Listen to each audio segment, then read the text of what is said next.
오늘 말씀은 흔히 송영이라고 그렇게 불립니다. 송영은 하나님께 영광을 돌리는 기도 또는 찬양, 그것을 뜻합니다. 그런데 오늘 본문을 다시 한번 보십시오. 나라와 권세와 영광이 아버지께 영원히 있사옵나이다. 아멘. 이것이 괄호 안에 들어 있습니다. 또 괄호 앞에는 숫자 3이 적혀 있습니다.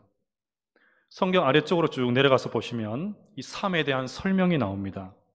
고대 사본에 이 괄호 내 구절이 없음. 그렇게 적혀 있나요?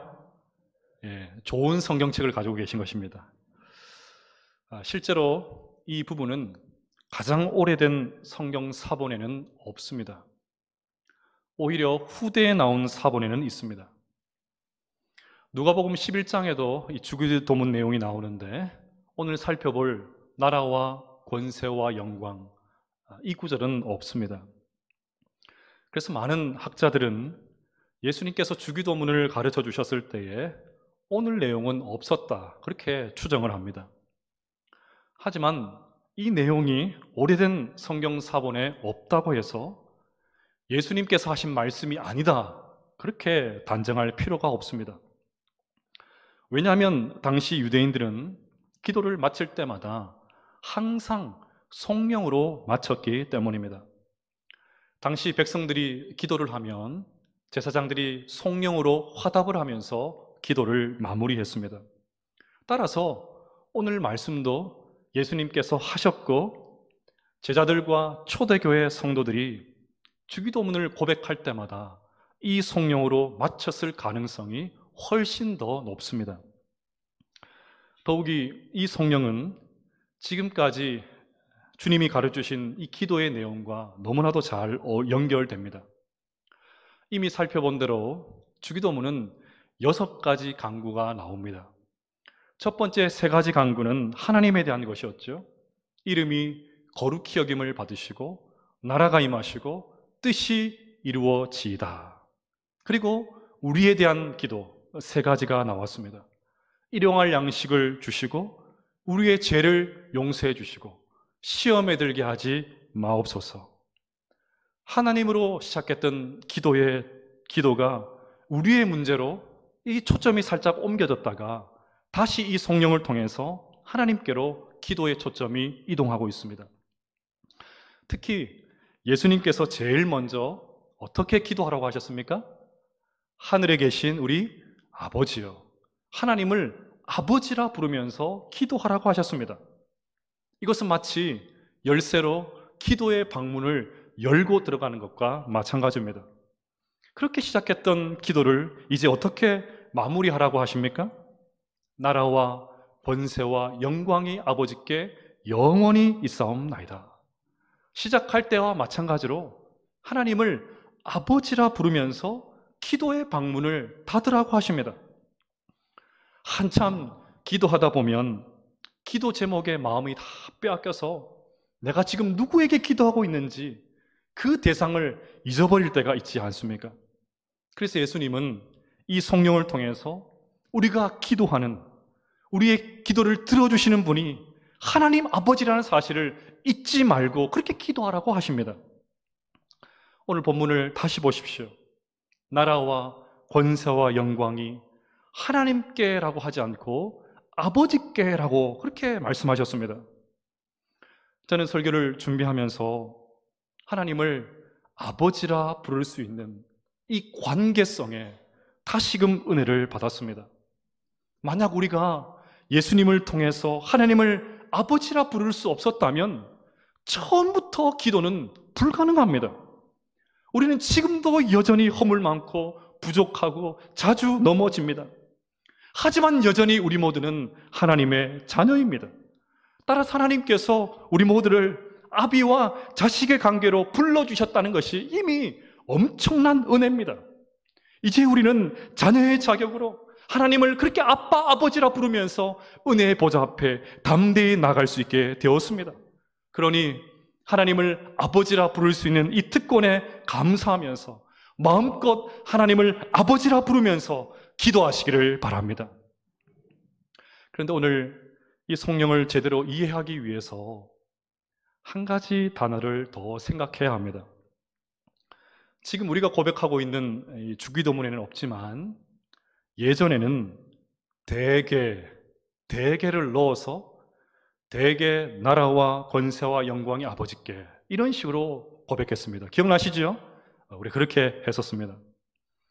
사실 이 대개라는 단어는 한국교회 역사 안에서 우여곡절을 여러 번 겪었습니다. 넣었다 빼다를 수도 없이 반복했습니다. 더욱이 교단마다 다 제각각이어서 연합 예배로 모일 때면 이 대개 때문에 처음에는 잘 시작을 했다가 마지막에 가서 박자가 맞지 않는 웃지 못할 진풍경이 벌어지기도 했습니다. 더 큰 문제는 뜻도 모르고 대개를 외웠습니다. 그럼 대개의 뜻이 무엇인지 아십니까? 아침부터 대개 하니까 영덕 대개 떠오르시죠? 저도 어릴 적 생각을 해보니까 무슨 뜻인지도 모르고 외웠어요. 어른들도 심지어 목사님들도 무슨 뜻인지 가르쳐 주지를 않으셨습니다. 대개는 대충 혹은 대강이라는 뜻입니다. 한자를 풀이하면 일의 큰 원칙으로 말하면, 그런 뜻입니다. 일의 큰 원칙으로 말하자면. 따라서 이 대개는 앞에 6가지 기도와 이 성령을 자연스럽게 연결해주는 아주 좋은 단어입니다. 이 대개로 번역한 헬라어 단어 호티를 생각하면 더 이해가 쉽습니다. 호티는 굳이 번역할 필요는 없지만 대부분 왜냐하면이란 그런 뜻으로 번역을 합니다. 따라서 오늘 본문을 원문 그대로 번역하면 왜냐하면 나라와 권세와 영광이 아버지께 영원히 있기 때문입니다. 그런 말이 됩니다. 즉, 지금 이 성령은 기도를 마무리하는 그런 장치가 아닙니다. 뭔가 기도를 마무리는 해야 될 것 같으니까 어색하니까 그냥 하나님 앞에 찬양하는 것으로 마치자, 그런 수준으로 들어온 것이 아닙니다. 왜 우리가 기도해야 되는지, 기도의 이유를 우리에게 알려줍니다. 여러분, 우리가 왜 기도해야 합니까? 왜 기도할 수 있습니까? 우리가 기도하는 것을 하나님께서 응답해 주실 것을 어떻게 기대할 수 있습니까? 왜냐하면 나라와 권세와 영광이 아버지께 영원히 있기 때문입니다. 우리가 섬기고 믿는 하나님은 나라와 권세와 영광을 가지고 계신 분이기 때문에 우리는 얼마든지 기도할 수 있습니다. 일본 전산 이야기라는 책에 나오는 이야기입니다. 일본 전사는 초창기에 아주 특이한 입사 시험을 치렀습니다. 그래서 글의 제목도 골 때리는 입사 시험입니다. 첫 번째 시험은 큰 소리로 말하기였습니다. 이번에 일본 전산의 사원으로 입사하게 된 아무개입니다. 앞으로 잘 부탁드립니다. 이 문장을 아무런 요구사항 없이 그냥 읽게 했습니다. 이런 시험을 치르게 된 이유를 나가모리 사장은 이렇게 말했습니다. 큰 소리로 말할 수 있는 사람은 자신감이 있을 뿐 아니라 실수했을 때 반성도 빠르다. 그것은 곧 진보할 수 있는 가능성으로 표출된다. 두 번째 시험은 밥 빨리 먹기입니다. 도시락 안에 돌처럼 단단한 설익은 밥과 씹기도 곤란한 오징어, 멸치볶음, 콩자반, 이런 음식을 준비했습니다.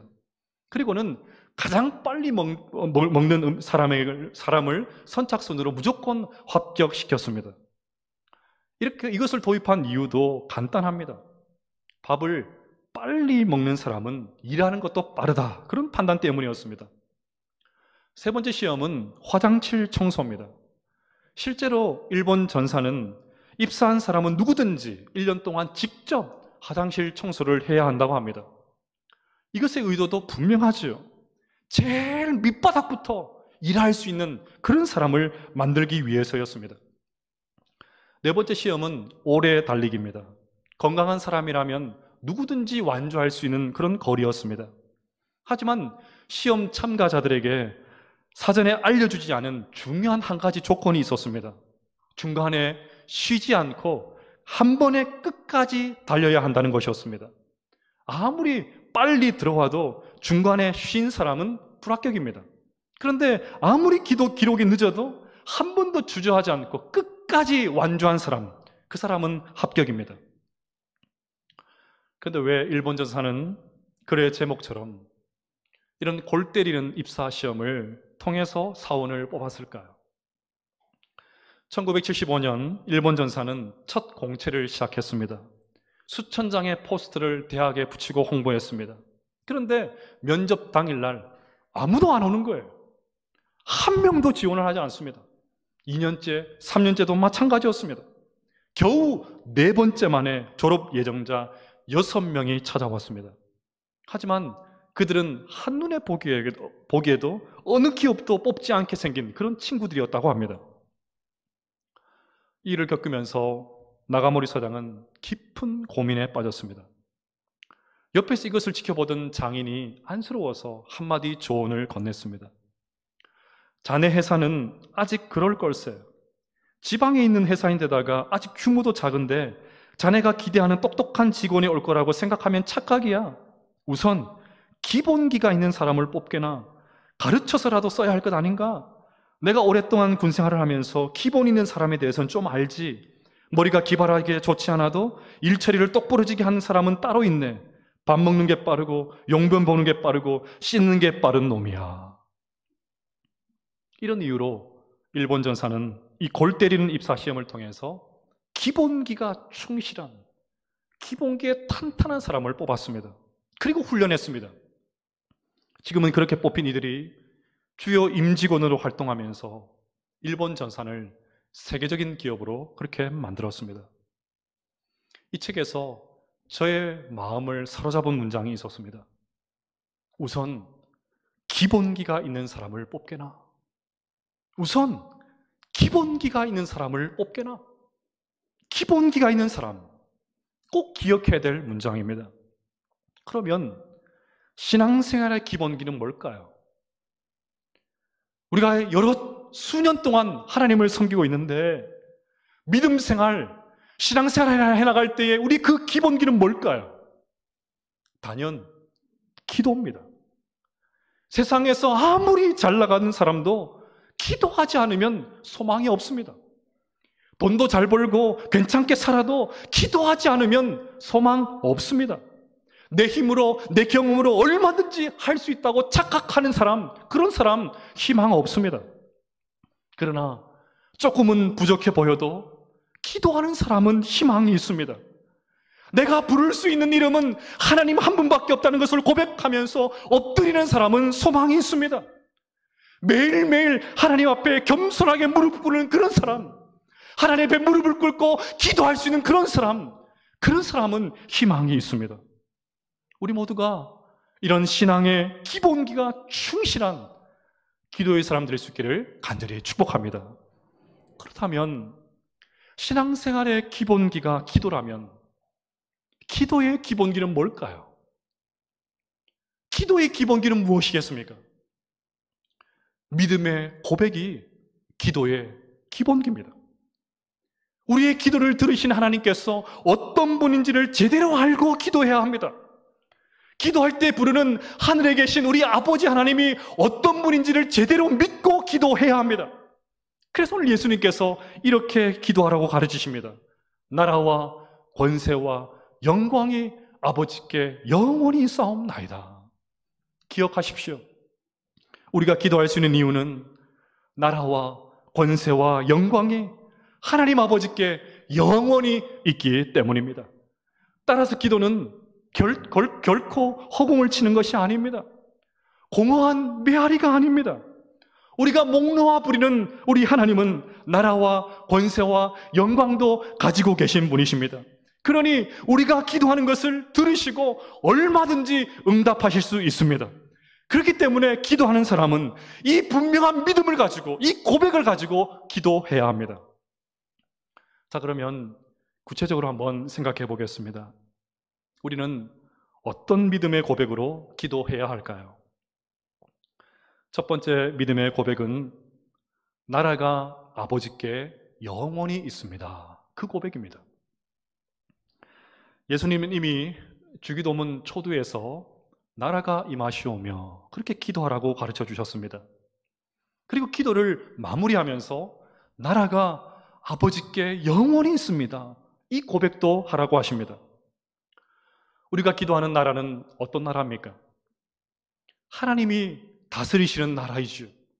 하나님이 통치하시는 나라입니다. 그래서 제가 나라가 임하시오며 이 기도를 설교하면서 이렇게 기도해야 된다고 말씀드렸습니다. 하나님, 내 인생을 다스려 주시옵소서. 하나님, 저들의 인생도 다스려 주시옵소서.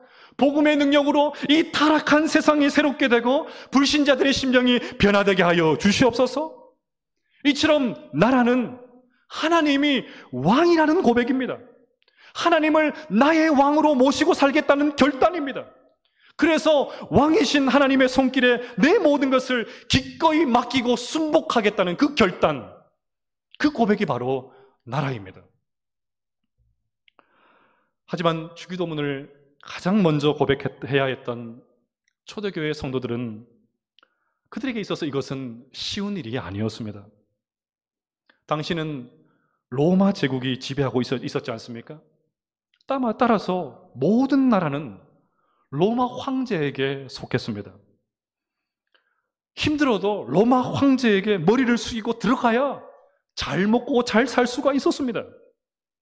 우리가 잘 알고 있는 것처럼 저 로마에 있는 황제가 손가락 하나를 까딱이자 그가 점령한 모든 나라 사람들이 호적 등록을 위해서 대이동을 해야 했지 않습니까?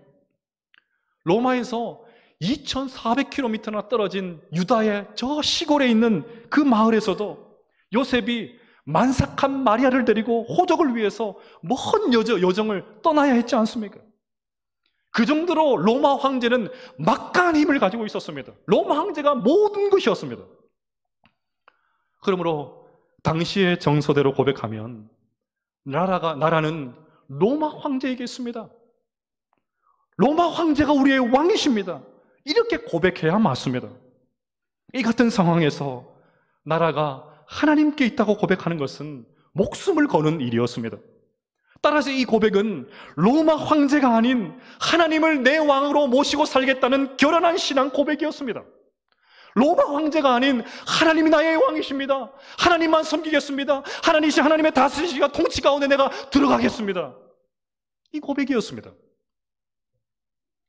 예수님은 기도를 마치면서 우리 또한 동일한 고백을 해야 한다고 말씀하십니다. 아버지요, 이 세계와 장차 나타날 영원한 나라의 모든 주권이 하나님 아버지 손에 있음을 믿습니다. 내 인생의 주인은 하나님이십니다. 내 물질의 주인도 하나님이십니다. 나의 모든 자원도 하나님 아버지의 것입니다. 그러니 기도의 응답은 왕이신 하나님 아버지 뜻에 달려있는 줄로 믿습니다. 이 고백해야 된다고 말씀하십니다. 사랑하는 여러분, 하나님이 우리의 왕이십니다. 믿으십니까? 날마다 이 왕이신 하나님의 통치와 뜻에 모든 것을 맡길 수 있는 우리 모두가 되시기를 간절히 축복합니다. 두 번째 믿음의 고백은 권세가 아버지께 영원히 있습니다. 그 고백이었습니다. 여기서 권세라는 말은 능력이라는 말입니다. 다시 말해서 내가 이 땅을 살면서 이룩해내온 모든 것, 내 능력이 아니라 하나님의 아버지의 능력 때문이라는 것입니다. 내가 공부할 수 있는 것, 하나님 아버지의 능력 때문입니다. 내가 돈을 벌고 살 수 있는 것, 하나님 아버지의 능력 때문입니다. 그 능력을 받아서 살 수 있기 때문에 하나님께서 나에게 능력을 주셔야 살아갈 수 있습니다. 그 고백하라고 하십니다. 솔로몬 성전에는 두 개의 기둥이 있었습니다. 그 기둥은 성전을 바치는 것이 아니었습니다. 성전 입구에 기념비처럼 세워져 있었습니다. 왼쪽에는 보아스라는 기둥이 있었고 오른쪽에는 야긴이라는 그런 기둥이 있었습니다. 왼쪽에 있는 보아스 그 기둥의 뜻이 무엇이냐면 능력이 그분에게 있다, 그런 뜻입니다. 오른쪽에 있는 야긴의 뜻은 그분이 세우신다, 그런 뜻입니다. 그러니까 이스라엘 백성들은 성전을 드나들면서 능력은 하나님께 있습니다. 하나님께서 우리 인생과 이 성전과 우리 나라를 세우실 것입니다. 이것을 고백해야 했습니다. 그렇다면 매일같이 주기도문을 고백하는 우리들 또한 능력은 내게 있는 것이 아니라 하나님께 있다고 고백해야 하지 않겠습니까? 1년을 넘게 코로나 바이러스로 온 세상이 속수무책으로 당하는 것을 보면서 우리 인간의 능력이 별거 아니다라는 것을 절감하고 있습니다. 그전에는 대단한 줄 알았거든요. 끝도 없이 인간이 발굴하고 개발하고 만들어낸 이 과학기술이 끊임없이 진보할 줄 알았거든요. 하늘 높은 줄 모르고 끊임없이 발전할 줄 알았거든요. 인간의 능력이 무한한 줄 알았거든요. 그런데 하늘에 보이지 않는 그 바이러스 하나 때문에 온 세계가 두려워 떨면서 아무것도 아니구나 절감하고 있습니다. 능력이 있다고요? 힘이 있다고요? 자신 있다고요? 얼마든지 할 수 있다고요? 아닙니다. 성경은 우리의 능력이 아니라고 합니다. 능력은 하나님께 있습니다. 그래서 하나님이 능력 주시지 않으면 우리는 아무것도 할 수 없습니다. 그 고백을 하라고 하십니다. 능력은 나에게 있는 것이 아니라 하나님 아버지께 있습니다. 이 고백하면 하나님께서 우리에게 능력을 베풀어 주시겠다고 말씀하십니다. 설령 내가 가졌다고 착각하는 이 재능과 능력과 물질도 아버지의 것입니다. 이 고백할 수 있는 것, 이것이 바로 진짜 기도라고 말씀하십니다. 이 고백을 매일같이 할 수 있는 우리 모든 성도들 다 되시기를 간절히 축복합니다. 세 번째 믿음의 고백은 영광이 아버지께 영원히 있습니다.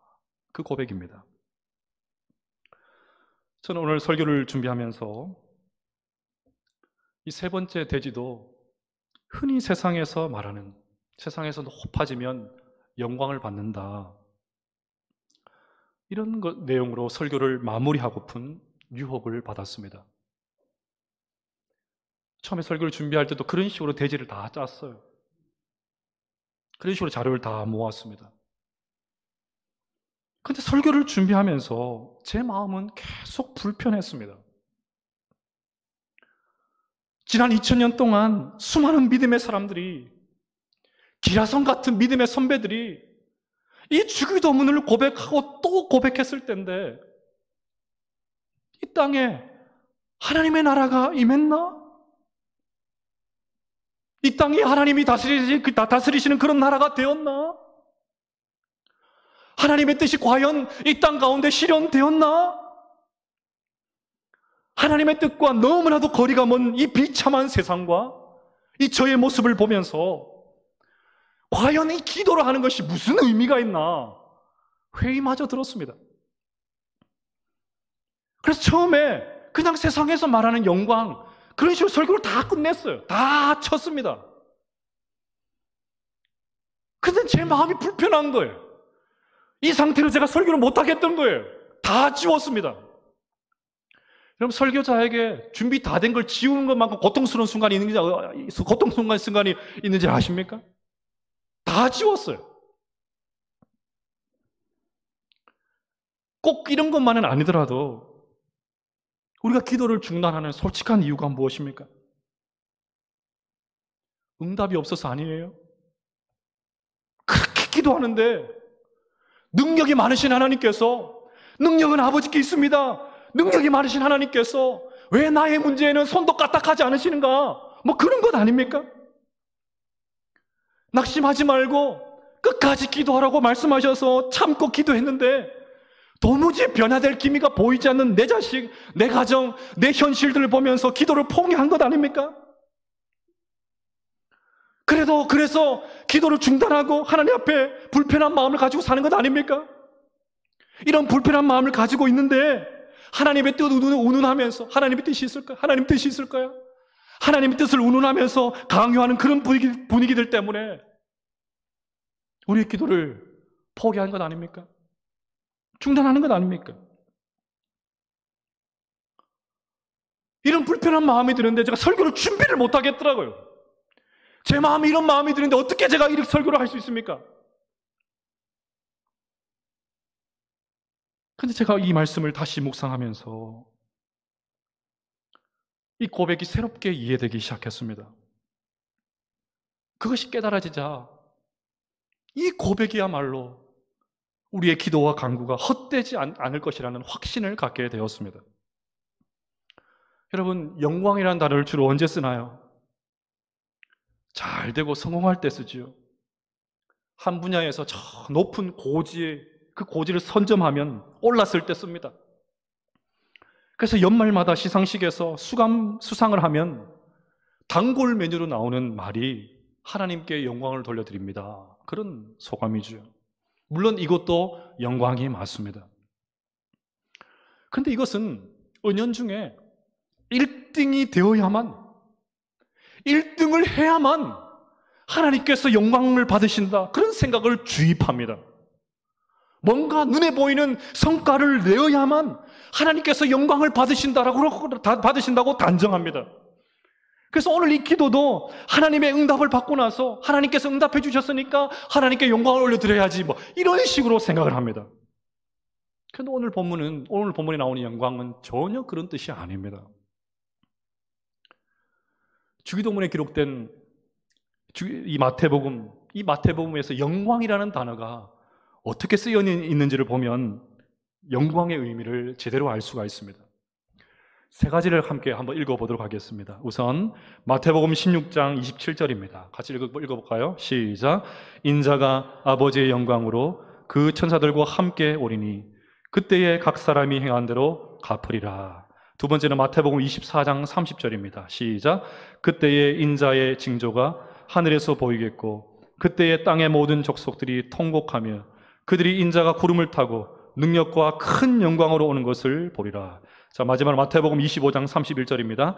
인자가 자기 영광으로 모든 천사와 함께 올 때에 자기 영광의 보좌에 앉으리니. 아멘. 이 세 가지 본문에 공통점이 있습니다.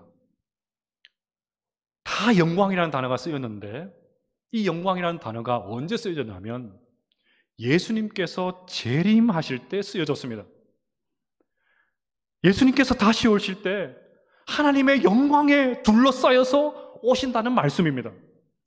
이것이 마태복음에서 기록된 영광의 뜻입니다. 즉 영광이 아버지께 있다는 말은 마지막 날 주님께서 다시 오실 때까지 하나님께서 모든 역사를 주관하시며 마침내 그날에 하나님의 완벽한 나라가 임하고 하나님의 뜻이 이 땅 가운데 완벽하게 이루어진다는 뜻입니다. 종말론적인 기도예요. 우리가 기도하면서 낙심하지 말아야 될 이유가 바로 여기에 있습니다. 우리의 기도가 헛되지 않는 이유가 바로 여기에 있습니다. 기도응답이 없어도 낙심하지 말아야 될 이유가 바로 여기에 있습니다. 설령 지금 이곳에서 우리가 기도응답을 다 받지 않는다고 할지라도 마지막 날에 주님께서 완벽하게 이루실 것이기 때문입니다. 머지않아 하나님의 나라와 권세와 영광이 온 우주를 채울 것이며 그 영광의 실체가 드러나게 될 것이기 때문입니다. 지금 당장은 응답이 없어서 조바심이 나고 실망했던 내 문제조차도 그날에 다 이해될 것이기 때문입니다. 나라와 권세와 영광이 마지막 날에 이루어진다는 더욱 확실한 증거가 오늘 본문에 또 나옵니다. 오늘 말씀을 다시 한번 보십시오. 나라와 권세와 영광이 아버지께 있다 말한 다음에 무엇이 나오죠? 영원히. 그렇습니다. 나라와 권세와 영광이 아버지께 영원히 있습니다. 저는 이 부분을 묵상하면서 지난 부활주일 찬양대가 불렀던 핸델의 메시아 마지막 부분이 떠올랐습니다. 이 세상 나라들 영원히 주 그리스도의 나라 되고 또 주가 길이 다스리시리니 영원히 왕의 왕 영원히 할렐루야 할렐루야 또 주의 주 영원히 할렐루야 할렐루야 영원히 할렐루야 할렐루야. 마지막 날에 완벽하게 이루어질 그 장엄한 하나님 나라 때문에 가슴이 막 터질 것 같았습니다. 그것이 깨달아지니까 우리의 기도가 헛되지 않구나. 지금 당장 내 눈앞에 보이지 않아도 헛되지 않구나. 계속해서 우리는 기도할 수 있구나. 그 이유를 발견하게 되었습니다. 따라서 오늘 성령은 마지막 날을 기억하면서 완벽하게 완성될 그 날을 기대하면서 드리는 그런 고백입니다. 사랑하는 여러분, 주기도문은 기도가 아닌 고백으로 끝이 납니다. 더 이상 비는 것으로 마치지 않습니다. 왜 그럴까요? 우리가 기도하는 대상인 하나님은 나라와 권세와 영광을 가지고 계신 분이기 때문입니다. 이 고백을 진정으로 할 수 있는 사람만이 제대로 기도할 수 있기 때문입니다. 이 고백이 우리 모두의 고백될 수 있기를 간절히 축복합니다. 그리하여 왕이신 하나님의 뜻대로 뜻에 온전히 맡기시기를 바랍니다. 내 능력이 아닌 하나님의 능력을 바라보시기를 바랍니다. 무엇보다 영광스럽게 이루어질 그 마지막 날을 바라보면서 기도하시기를 바랍니다. 그리하여 그 영광을 또다시 하나님 앞에 올려드릴 수 있는 우리 언양교회 모든 성도들 되시기를 간절히 축복합니다.